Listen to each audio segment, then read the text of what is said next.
Okay, pray tayo. Salamat, O Lord, sa umagang ito, sa iyong kabutihan, sa iyong biyaya. Salamat muli sa pagkakataon ng kami po ay makapag-aral ng iyong salita. Ano po ang iyong nakitang karumihan sa aming mga puso. Patawarin mo kami, O Lord, at nawa ang iyong pangalan lamang maitaasan ng mga buhay. Salamat din po, Diyos, sa pag-iingat mo sa paglalakbay kina Sister Ruby, Brother Eric. Nawa ay gabay mo sila hanggang sila po ay makarating po doon sa New Zealand, O Lord. Salamat, O Diyos, at ngayong umaga sa aming devotion time, sharing time. Kayo po magpala sa amin sa pangalan ni Jesus. Amen. Okay, so pag-aral natin sa Jeremiah 33:3, no?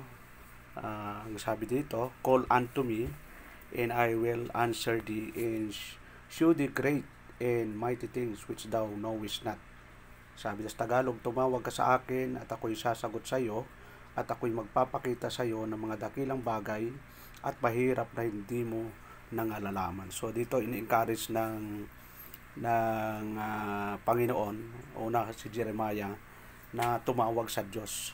Kahapon yung message ko, yung dami kasi mga kapatira may struggle, may problema, physically, iba stress, iba may tawag doon, parang mga dami struggle. Pero ang solusyon talaga, hindi mo agad sasabihin sa tao, kundi sa Diyos. Yung kasi sabi doon, call unto me. So, sa Kanya. Hindi sa, kasi yung ibang tao, nauunang sabihin sa kapwa-tao.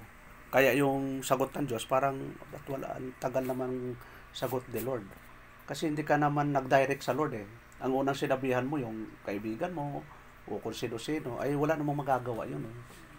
Kahit nga sa akin, kahit sabihin mo, wala rin akong magawa eh. Pero pag sa Diyos natin sasabihin, ang sabi doon, and I will answer thee. Yun. Ibig sabihin, pag sa Diyos natin sasabihin, may sagot siya. Pero ang sagot ng Diyos, tatlo. Yes, no, and wait. So, alin ba sa tatlo, sagot yon. So, may mga sagot ang Diyos na hindi natin gusto kasi siyempre, minsan, alam ng Diyos yung ikabubuti natin eh. Alam sa nag-pray ka na, Lord, bigyan mo naman ako aeroplano. Saan mo ilalagay yung aeroplano? So, kumbaga, kung ano man ang sagot ng Diyos, yun talaga yung perfect na sagot niya. Kasi tayo, pag nag-pray, gusto natin, yung prayer natin, agad sagutin. Pero, yung sagot ng Diyos, perfect yon. Dahil, siya yun talaga yung nakakalam. So, sabi doon, and I will answer thee. So, ang sinasabihan nito ay mga piniling bansa, lalo na sa ambayang Israel, chosen people. At siyempre sa Bible, mayroong pinili ang Diyos eh. Tapos sabi doon, and shew the great and mighty things which thou knowest not. Sabi doon, at ipapahayag ko sa inyo ang mga dakilang bagay at mahirap na hindi mo nangalalaman. So pag nag-pray pala tayo, yung makikita natin yung himala ng Diyos. Yun. Dati nagpe-pray ka na magkaroon ng partner. So himala, no? Nagkaroon ka, may anak na, no? Wala pa bang pangalawa? So, yun ang sinasabi na minsan yung himala ng Diyos, di natin talaga maarok kasi siyempre tayo nasa lupa, siya nasa langit. Kaya may mga bagay na parang, bakit kaya nangyari ito? Kasi nga, siya ang gumagawa ng kahit parang hindi natin akalain, pero pinangyayari ng Diyos. Kasi wala naman nangyayari sa mundong ito na parang aksidente, wala eh. Talagang lahat ng nangyayari sa ayaw at sa gusto natin. Diyos talaga yung ang gumagawa nun na pangyari dahil gusto niya. Kaya kung makita natin dito sa awit, no? Yung kanyang tingnan natin yung ayan, awit 115.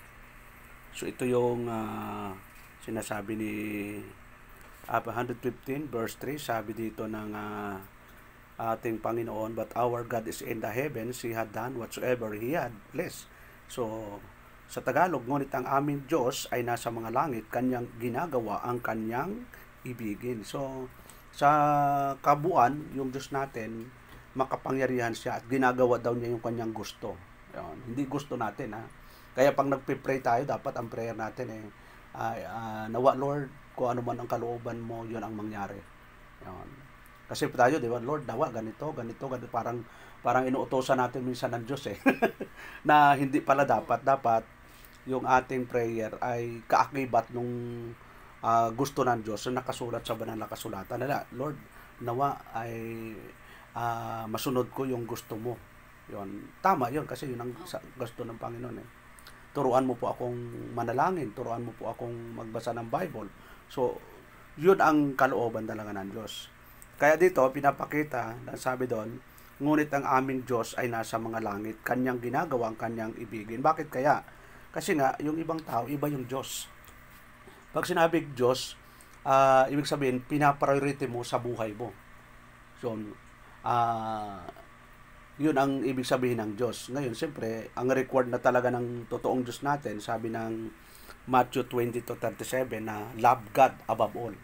Yun yung gusto ng totoong Diyos. Pero yung Diyosan, kahit di mo siya mahalin, okay lang yun eh. Kasi Diyosan lang naman yun eh.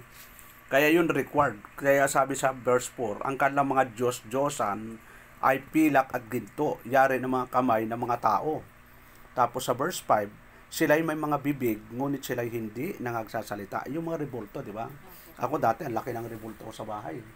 Talagang hulugan pa yon. Tapos, bawat umaga, binibilhan ko ng sampagita. Pero nung naintindihan ko ang Bible, na ang rebulto pala ay kinamumuhian ng Diyos. Binasag ko yon. Tapos sabi doon, ngunit sila na nakakakita. Tapos sa verse 6, sila'y may mga tainga, ngunit hindi sila nakakarinig. Mga ilong ay mayroon sila, ngunit hindi sila nakakaamoy. So kung papansin mo, pag may sunog, sino dapat ang magligtas, di ba? Yung rebulto. Pero minsan hawak-hawak ng mga tao yung rebulto. So baliktad. Kasi nga, totoo yung sabi ng Bible na may mata, pero hindi nakakita, may tayo hindi nakakarinig, may paa hindi nakakalakad, may kamay hindi nakakahawak, may bibig hindi nakapag... Kung kabuuan, talagang walang buhay talaga yon. Kaya ipinagbawal ng Diyos yung rebulto. So, doon sa ating teksto na sabi doon, tumawag ka sa akin at tutugunin ko kayo. Ito ay kailangan prayer natin sa personal natin. Siyempre, maganda mag-pray kasama ang pamilya, ikaw, asawa mo, mga anak. Maganda talaga yung prayer talaga na gagawa ng isang pamilya. Ang tawag doon devotion, family devotion. Kasi yung prayer pala, ito yung pinakabuhay natin. Yon. Pag wala ka ng prayer, wala ka ng kabuhay-buhay. Ibig sabihin, wala na inaagwat mo yung komunikasyon sa Diyos. Kasi ang komunikasyon natin sa Diyos, yung prayer lang eh. Pag nagbabasa ka ng Bible, hinahayaan natin na magsalita ang Diyos sa atin pag nagbabasa ng... Pag ikaw yung nagpe-pray, hinahayaan ang Diyos na magsalita ka. So, kumbaga, nagpapalita. Parang mag-asawa, di ba? Asawa mo. Hindi naman ang asawa mo, puro siya lang ang salita. Pag ang asawa mo puro salita, at ayaw kang pasalita daw, hindi maganda yun, di ba? So, maganda, vice versa. Nagsasalita asawa mo, tapos hinahayaan ang asawa mo na sumagot ka. Ganun ka rin. Pag nagsalita siya, pag nagsalita ka, hinayaan mo rin sumagot siya. By versa, sagutan. So, para magkaunawan. Ganun din ang Diyos. Sa pamagitan ng prayer natin, hinahayaan tayo na magsalita ng Diyos, yung request natin, yung gusto natin. Ngayon, pag nagbabasa naman tayo ng Bible, hinahayaan natin na sabihin ng Diyos anong gusto niya sa pamagitan ng Biblia. Yun, kasi nandito na. Kasi hindi naman magsasalita ang Diyos ng literal. Ayun, ng salita. Nag-iisa ka dito. Sabi niyo, tapos baka sabihin, naku, may multo yata dito. So, wala nang literal na ganon. Ang talagang mayroon, yung Biblia, yun na yung babasahin natin para malaman mo yung gusto ng Diyos. So, last verse natin, dito sa Philippians chapter 4, no? Sa New Testament yan. Sabi sa Philippians chapter 4, verse 6, be careful for nothing, but in everything by prayer and supplication with thanksgiving, let your requests be made known unto God. Yun. Gandang verse to eh. Huwag kayong mga balisa. Kasi alam ng Panginoon, ang tao palagi nababalisa. Ano yung nababalisa? Nag-aalala. Ano yung kinababalisa ng tao? Kakainin. Siyempre, pag wala kang pera, anong kakainin mo? Kakainin, iinumin, daramtin, sunod-sunod. Pero inuna ng Diyos yung kakainin. Kasi pwede ka namang mabuhay ng matagal. Kung tubig lang. Pero kung walang pagkain, okay din yan. Pero importante yon yung kakainin, inumin, daramtin. At yun ang sinasabi ng Panginoon na huwag kayong mga balisa sa anumang mga bagay. Ano daw ang gagawin? Kundi sa lahat ng mga bagay sa pamagitan ng panalangin. Yun, dapat pala nagpipray tayo. At daing na may pagpapasalamat ay ipakilala ninyo ang inyong mga kahilingan sa Diyos. So yun ang importanteng dapat inuugali nating mga nilikha ng Diyos, lalo na yung mga Kristiyano, mananampalataya. Yung sabi doon ay huwag mabalisa. Ikaw ba dumating ang panahon na nag-aalala? Marami. So, kasi nga, yung tinatawag nating natural na reaksyon ng tao kapag may mga problema, yung nababalisa. Pero dapat nagiging natural din sa atin bilang anak ng Diyos, Kristiyano, yung pag may problema, ibibigay agad natin sa Diyos. Kasi pag ibinigay mo, sabihin, wala na sa'yo. Ibinigay mo na eh. Pero maraming Kristiyano, pagdating sa simbahan, Lord, sa iyo na po ito, pero pag uwi, binabawi. Kaya, ganun pa rin ang reaksyon niya, problemado. So, kung ibig sabihin, kapag ibinigay mo na sa Diyos, wala ka ng problema. Dapat relax na ang buhay mo. Ang problema yung marami nagsisimba, pero pag uwi, parang nabagsak ka ng eroplano eh. Kasi nga, hindi talaga totally ibinigay nila kay Lord, kundi parang nagpapakitang tao lang na makasimba nga, pero realidad, hindi lang pinagkakatiwala ang problema sa Diyos. Ito ay napakaliwanag. Sabi doon, huwag kayong mga balisa sa anumang bagay, kundi sa lahat ng mga bagay sa pamagitan ng panalangin at daing na may pagpapasalamat ay ipakilala ninyo ang inyong mga kahilingan sa Diyos. Sa Diyos natin sasabihin yung mga kahilingan. Kasi ang tao pwede kang magsabi, pero minsan pwedeng mapagbigyan, pwedeng hindi. Pero pag sa Diyos, yung mga taong matigas pa sa bato ang puso, pwedeng palambutin niya. Ganon ang dapat ginagawa natin. Uunahin natin ang Diyos. Kaya sabi niya sa Matthew 6:33, unahin mo muna ang kaharian ko at ang katuwiran ko at lahat ng kailangan mo ay sadyang idaragdag ko na lamang. So, ibig sabihin, sa buhay natin, wala naman talaga tayong pwedeng isipin na negative kasi ang Diyos lahat ibinigay sa atin, yung buhay natin. Kung tutusin, pwede na tayong patayin ng Diyos sa nung isinilang, di ba? Pagkalabas natin sa nanay natin, pwedeng mamatay na tayo. Dami nga namamatay, di ba? Pero hanggang ngayon, buhay pa tayo. Bakit? May banal na layunin pa rin sa atin. Ang Diyos, to katulad ko, kung tutusin, matagal na akong pinatay ng Diyos sa amin kong ginawang kasamaan. Pero hanggang ngayon, buhay pa ako eh. Magpi-59 na ako. So, ako na Lord, busang ay pasasalamat sa Diyos dahil sa kabila ng mga pagkukulang natin, mga hindi nagawang tama sa mga nakaraan, ang Diyos hindi na nanunumbat. Kung anong ginawa mo sa nakaraang kamalian, hindi nakapokus doon ang Diyos eh. Dito, tulad ng tao, di ba? Pag may ginawa kang mali sa nakaraan, yun ang isusumbat sa lang. Ganun ka kasi doon eh. 2,000 ganito. Yan ang ginawa mo sa akin. Di ko talaga makalimutan eh. Pero, ang Diyos, kung titignan natin, sabi niya sa Isaiah 1:18, na kahit gaano karumi, gaano kalaki ang kasalanan natin, papuputiin tayo. Ganun ang Diyos, hindi siya nakapokus doon sa nakaraan natin. Nakapokus siya kung ano yung magagawa mo ngayon sa kasalukuyan. Hindi rin sa hinarap, kasi yung hinaharap natin, hindi naman natin alam kung anong bukas eh. Ang importante, yung ngayon, kung ano yung magagawa natin ngayon, kung ano yung dapat ikatuwa ng Diyos. Hindi lang ikatuwa natin kasi kung tutusin, kung ikatutuwa lang natin, pwede natin gawin yung lahat ng ikatuwa. Pero ang tanong, matutuwa ba ang Diyos? Kasi sa Bible, dapat sabi doon 1 Corinthians 31, kung ano man ang ginagawa mo, kumakain ka man umiinom, gawin mo ito sa ikaluluwa natin ng Diyos. Ibig sabihin, ang matutuwa ay ang Diyos, hindi tayo. Kahit medyo masakit, medyo parang labag sa atin, as long na gusto ng Diyos, yun dapat talaga gawin natin. At siguro ito na lang talaga ang last verse natin. Dito sa Colossians, para una sa 17, tapos sa 23. Tingnan mo natin. Sabi din, in whatsoever you do in word or deed, do all in the name of the Lord Jesus, giving thanks to God and the Father by Him. Yun. At anumang inyong ginagawa, sa salita o sa gawa, gawin ninyong lahat sa pangalan ng Panginoong Hesus na nagpapasalamat kayo sa Diyos sa pamamagitan niya.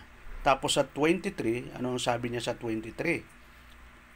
Sabi doon, and whatsoever you do, do it heartily. Yon. Sabi doon, ano man ang iyong ginagawa, tulad mo, ikaw ang pinagkatiwalaan ni Nestor Rubino, wala naman sila dito. Bagay, may CCD ba? Namumonitor, ano? Whatsoever you do it heartily as to the Lord. So, gagawin mo raw ito ng buong puso para sa Panginoon at hindi sa tao. Kasi kung sa tao lang, pwede mo nang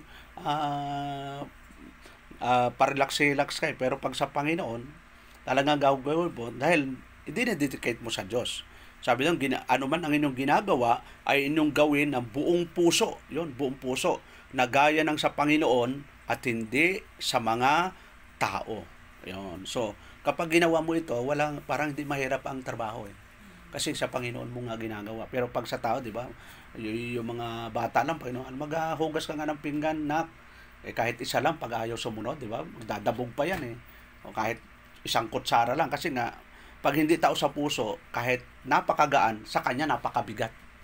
Pero kapag tao sa puso at talagang lalo na dinedicate mo sa Lord, kahit napakahirap na gawin na gagawa. Kasi nga, ang nag-uumapaw sa iyo, yung kagalakan na naglilingkod ka, hindi sa tao, kundi sa Diyos. Okay, so yun lang at tayo po'y manalangin. Salamat o Lord sa umagang ito, sa iyong kabutihan, sa iyong biyaya. Salamat o Diyos sa mga salita mo na nagbigay po sa amin ng encouragement, nagbigay po sa amin ng kaalaman na sa pagtawag namin sa iyo, Lord, alam namin o Diyos na naririnig nyo, nakikita nyo, at alam namin o Diyos, kayo po ay may sagot sa tawag namin. Ano po ang sagot nyo ay alam namin, ito ay sa ikabubuti at may plano po kayo sa bawat anak mo. Dinadalagan din po namin ang paglalakbay po ni na Brother Eric Sterubi, papunta po sa kanyang dalawang anak doon po sa New Zealand. Nawa ay kayo po ang magplano sa kanilang buhay na nawa ito po ay sa ikabubuti at ikalalago ng kanilang pananampalataya doon po sa lugar ng New Zealand, O Lord. Salamat o Diyos at sa susunod naming gawain, lalo naming makilala na kayo po ang Diyos na makapangyarihan sa lahat. Lahat po nito, Diyos, dinadalangin namin sa pangalan ni Jesus. Amen. Yan,